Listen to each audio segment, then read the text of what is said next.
Mheshimiwa Spika, pamoja na kuwa uchaguzi ulifanyika, kulitokeza vurugu za uvunjifu wa amani ambao ulisababisha uharibifu wa mali, kupoteza maisha na kuhatarisha usalama wa nchi.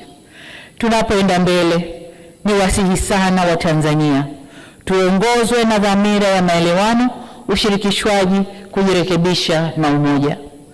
Kwa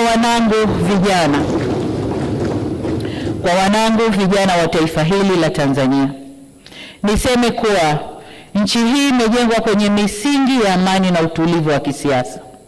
Sisi wazazi wenu tungeshawishika kufanya mlioyafanya wakati huu, nchi hii isingekuwa na neema na maendeleo mnayoyaona leo.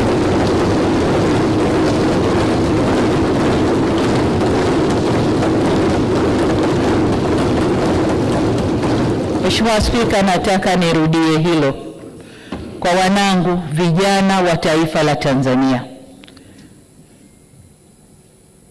Sisi wazazi wenu, kama tungeyafanya mlioyafanya nyinyi, nchi hii isingekuwa na neema na maendeleo mnayoyaona leo.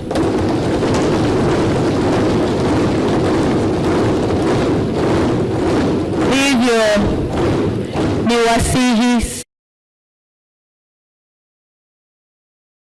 sana wanangu vijana wa Tanzania, nchi hii ni yenu.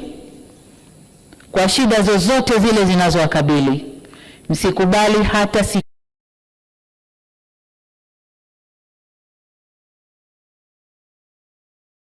moja hili, na waomba mlikatae kwa nguvu zenu zote. Ninyi ndio walinzi na wajenzi wa taifa hili, na wasihi kamwe msije kuwa wabomoaji wa taifa lenu. Mheshimiwa Spika, kuna wakati vijana hufuata mkumbo wa uhalifu kwa ushabiki. Ninatambua kwamba vijana wengi waliokamatwa na kushtakiwa kwa makosa ya uhaini hawakujua wanachokifanya.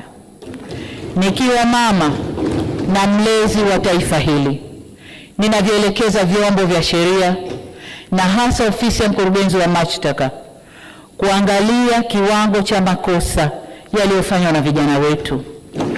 Kwa wale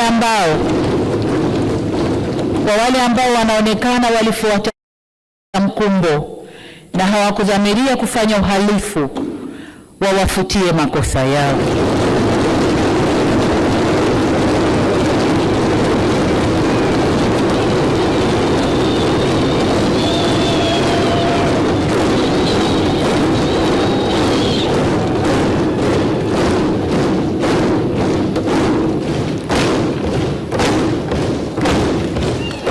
Asante waheshimiwa wabunge, nashukuru. Waheshimiwa wabunge, ukiangalia klipu zile za maandamano, unaona kabisa kuna vijana ambao waliingia kwa kufata mkumbo. Wanaimba kwa kufata ushabiki. Hawakuwa wanajua wanalolifanya. Kwa hiyo kama mlezi, kama mama, ndio maana naelekeza vyombo vya ulinzi na usalama, hasa ofisi ya DPP, kuchuja viwango vya makosa, na kwa wale waliofuata mkumbo basi waseme nao kisha wawaachie waende kwa wazazi wao. Natoa msamaha huo kwa sababu hata maneno ya Mwenyezi Mungu katika kitabu cha Luka sura ya 23 mstari wa 34 yanasema, na hapa nanukuu, Yesu akasema, Baba uwasamehe kwa kuwa hawajui watendalo.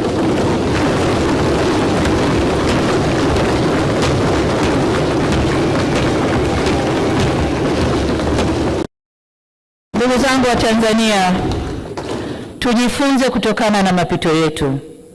Hapana shaka kwamba Tanzania ni nchi inayofuata misingi ya kidemokrasia, ila neno demokrasia kamili inaweza kutafsiriwa kwenye mitazamo tofauti, haina formula moja.